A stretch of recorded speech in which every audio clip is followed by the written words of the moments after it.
my chief executive, Cogitamus, who's done the course, and he can help jump in at any point around some of the course components, and particularly the benefits that he's seen to the business, having run a consultancy for 17, nearly 18 years now.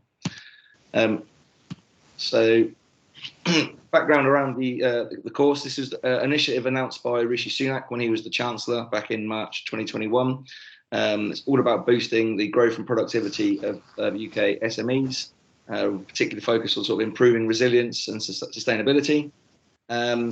And evidence keeps showing that improving and developing effective management practices can help increase a productivity boost of up to 10% for many SME businesses. And you can see the quote from Rishi there when he launched the scheme itself.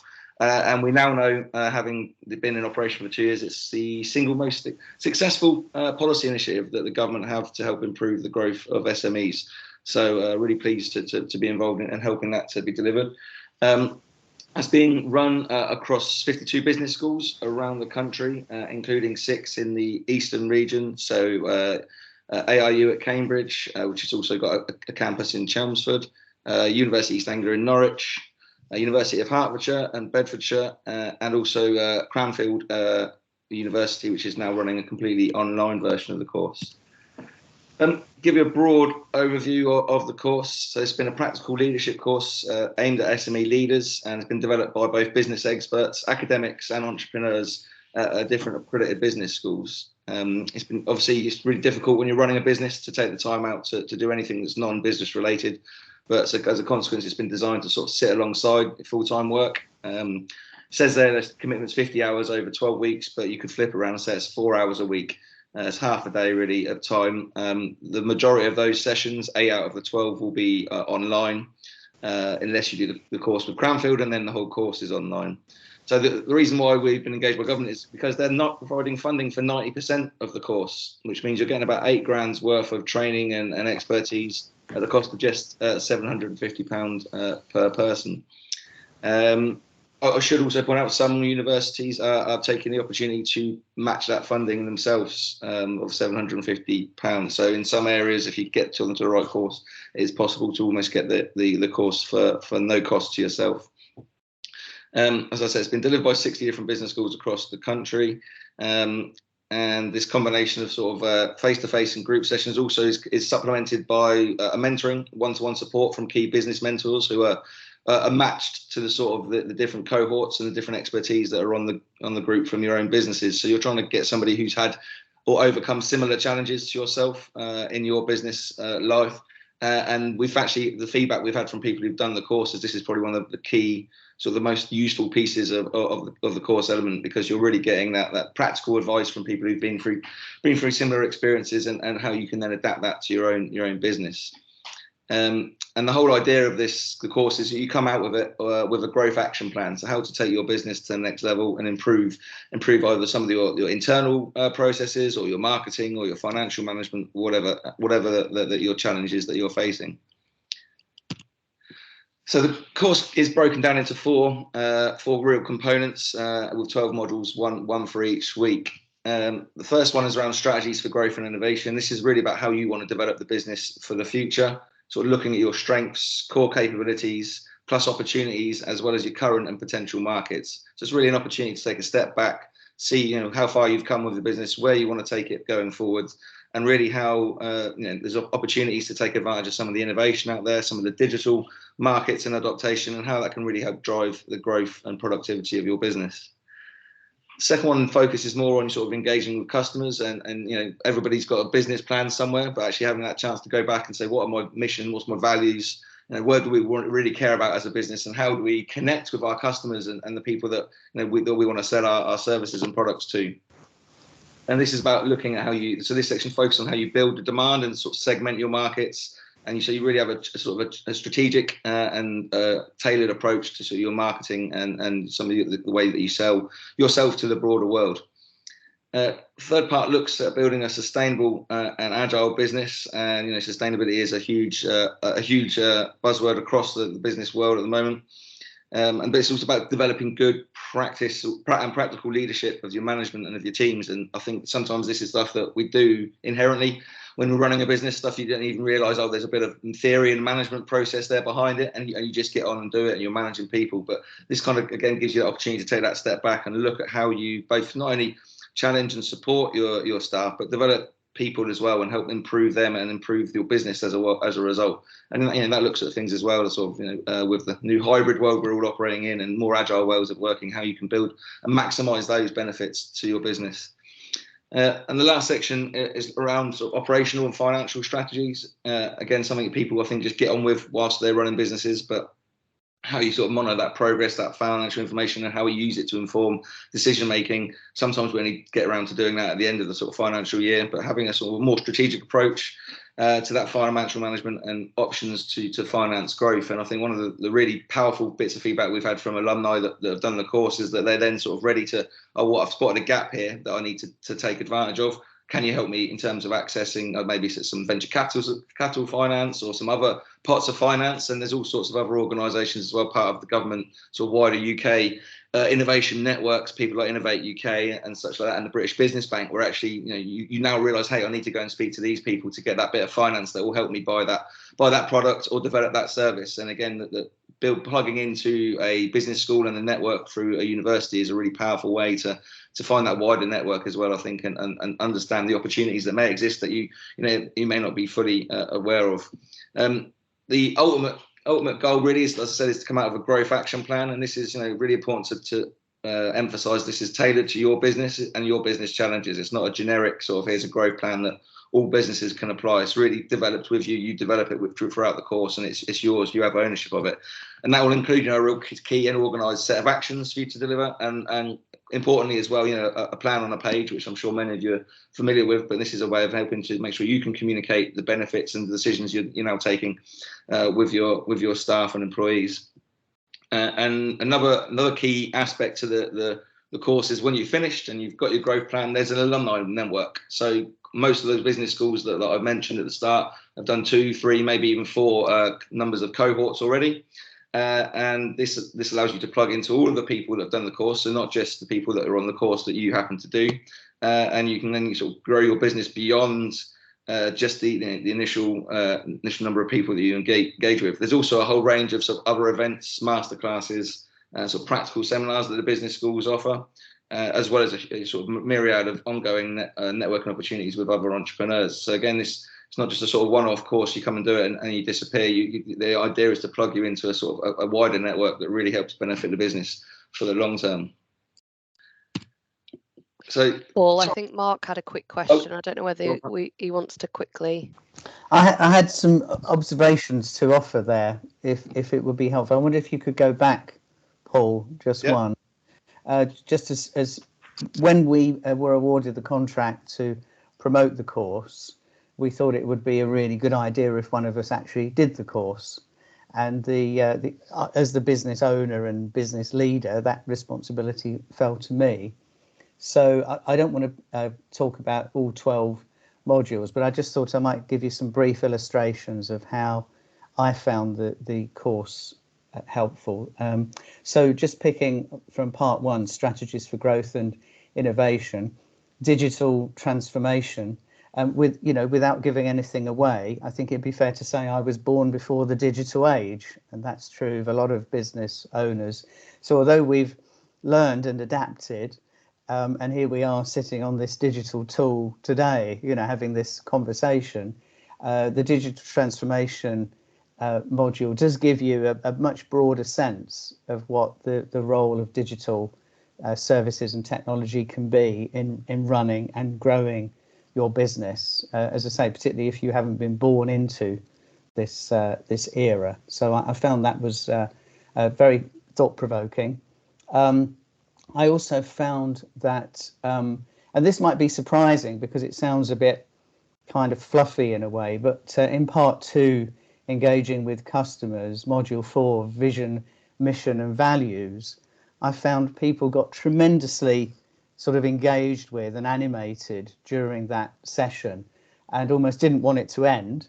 And it sort of segued into developing a marketing strategy, which I think is one of the areas that I think everybody on the course seemed to really get something from. And then again, finally speaking personally, on part 4, operations and financial strategies, module 11, finance and financial management. Now, I'm what the Chartered Institute of Management calls an accidental manager, because when I started my career, I never expected to be owning and managing a business.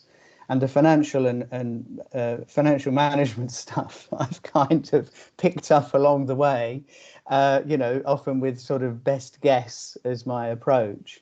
And not only do I now have a better understanding of how the finances of my own business work, but I'm able to be a more informed customer in working with my accountants and with my financial advisors. I'm able to ask better questions and get better sort of information and reports from them. So that was just 3 I thought might be worth Rachel illustrating. Thank you, Mark. Yeah, I think that was really useful. Thank you. Back to you, Paul. Sorry. Thanks. I couldn't see any hands, so yeah, thanks for that, and yeah, appreciate it, Mark.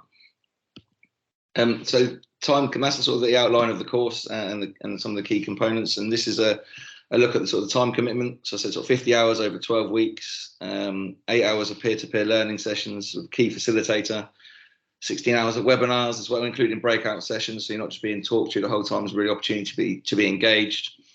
16 hours as well of case study workshops, so applying the concepts to real businesses. And again, that's where the mentors have a good role in making sure that you're understanding your specific examples are being catered towards. As well as that, within that 50 hours, there's 10 hours of the one-to-one mentoring, which really help you develop the growth plan. And I said 50 hours over 12 weeks sounds a lot, but when you break it down, it's about half a day a week.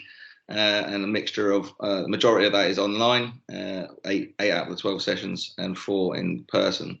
And as again I mentioned slightly earlier, the alumni network, this is ongoing support and peer engagement and further resources and learning. And that's the key here. Business schools at universities have access to a whole range of other expertise, other finance, other courses, and they can really help. They want to build relationships with the local business communities, and they want to build long-term relationships. Even things like one of the ones that Anglia Ruskin have in their Cambridge, they've got like 4D printing that a company can come along and use up to like £5,000 worth of printing and develop a product and take it from a concept to something they can actually go out there and get investment in. Completely, nothing to do with Help to Grow, but just another example of some of the things that the business schools have on offer for businesses. And that sort of stuff is, most people just don't know about it. I didn't know about it until they told me. So having that information and understanding of who do I go and speak to, where can I get that advice from, and who can be best placed to help me is really going to help your businesses to grow and flourish further.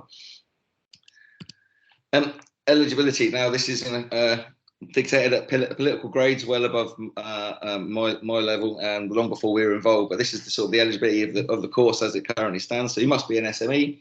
It must employ between 5 and 249 people. You need to have been operational for at least a year. You can be a social enterprise, but you can't be a charity. And the person must be either a chief exec or a member of the senior management team with at least one direct line report into them. And you have to commit to be able to completing all sessions, because as you'll be acutely aware, people, when you're getting offered something at a discounted rate, some people sort of say they'll come along and don't fully. It's also worth highlighting that you can, if you've got between 5 and 9 people, you can send more than one person on the business. You can only send one person, on the business, and between 10 and 249, you can send two participants along. So it might not be for you, it might be for your sort of management colleagues in your team that you want to send along. But yeah, 2 people can go along there. So that's the broad eligibility. I suppose it's worth flagging as well that the course is being looked at both internally by Department for Business, but also by the opposition Labour front bench. So the funding there is committed until certainly the end of 2024, possibly early 25. It should fit with the parliamentary cycle, depending when the next election gets called.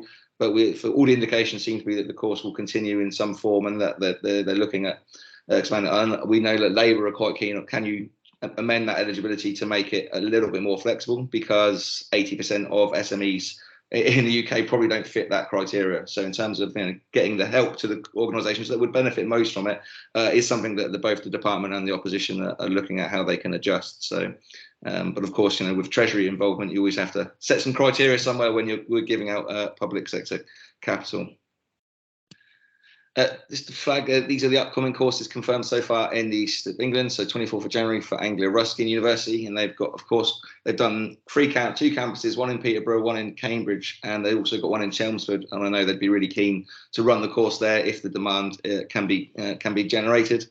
University of Hertfordshire on the 25th, and the University of East Anglia on the 6th of March. So all of those have run really successful cohorts up to this point, and really keen that continues. I expect as well University of Bedfordshire and Cranfield to come up with some dates soon as well. They've just started their next round of cohorts. They haven't quite finalised that.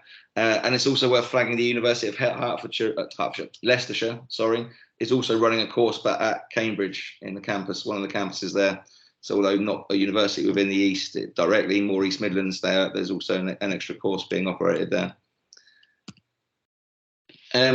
What are the benefits to you as a business? So there has been an initial survey done earlier this year on July the 27th, looking at sort of people who've completed the course and the impact it's then had on the business going forward.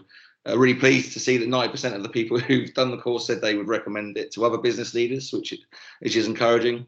As well as reporting high levels of confidence in managing the business and a better awareness of factors that drive the productivity and growth. And even 68% said they made changes to the way they manage and organise and operate their business as a consequence of doing the course. We've also seen that 6 months after doing the course, that their own management leadership skills have improved to the point where they are helping to manage their employees in a more effective way, and they've got the confidence in doing that. Which is an increase from 28% before they'd undertaken the course. I'd probably like to invite Mark in now as well, because I think you've got a couple of examples where things that you've applied from your growth plan to run Cogitamus. Yeah, so I would just say that one of the most useful areas, and Paul, you referred to the alumni network. So we've built collaborations with other businesses through the alumni network. So one has become a supplier to us, and another has become a kind of joint venture partner. So we're off bidding for contracts together, and probably in both cases we would never have met them but for being on the courses and through the alumni network. And then also I can just speak anecdotally, but our own business has gone through a growth surge during the course of this year.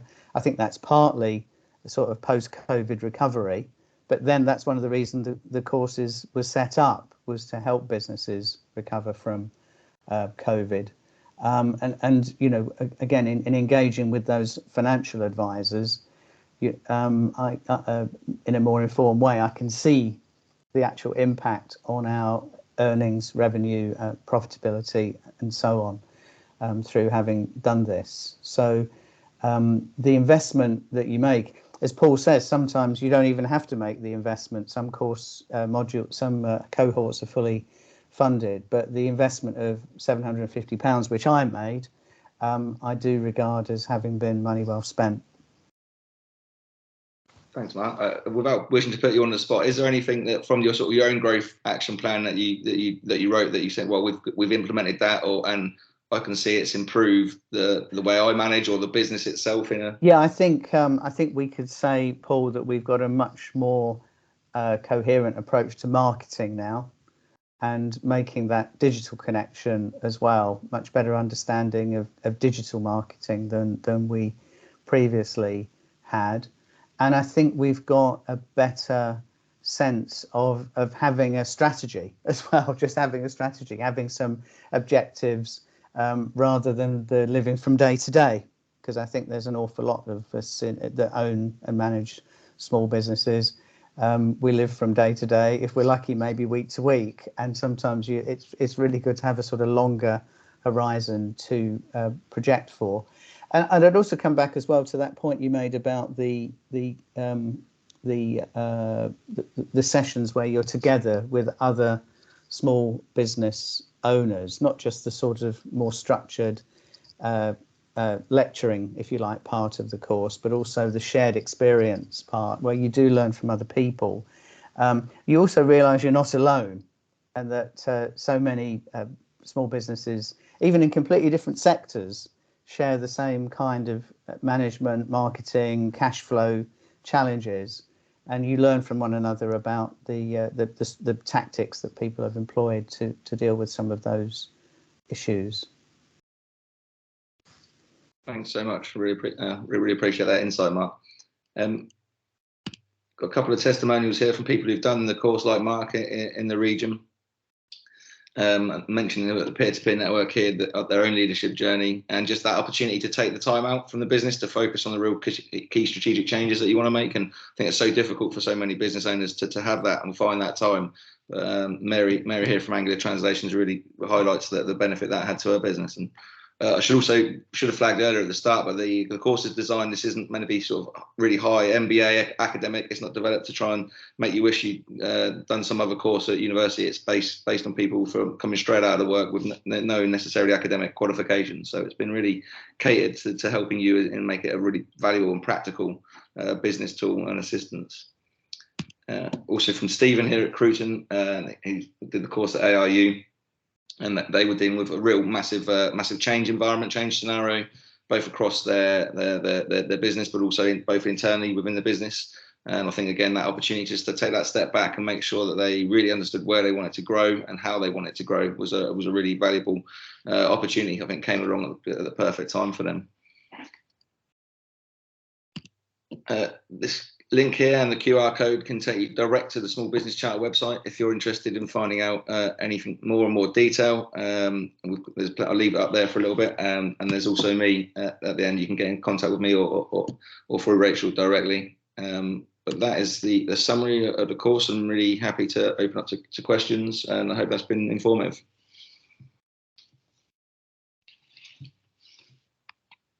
Thank you, Paul. Does anybody have any questions about the course at all, or to Mark, who's been on it? You might have got off with that, Lucky. Nobody seems to have anything. Oh, hold on. I think one of our participants is writing in the chat, so perhaps there will be a question. Oh, no, all clear. Super, perfect. So yeah, no, thank you, Paul. Thank you, Mark, for your insights. I think that was super helpful having you on the call to explain to everybody kind of Pleasure. Thank you. how you found it. So yeah, really useful. We have recorded this. So anybody that obviously signed up will be distributing to them the video, and to anybody else that might be interested in the future, any of our businesses. I'm sure we can share this across our platform. So yeah, wonderful. And thank you ever so much for taking the time to take us through it, Paul. It's been really, really useful. Cool. Thanks a lot, Rachel. Thank you, everybody. Thank you. Cheers. Bye-bye.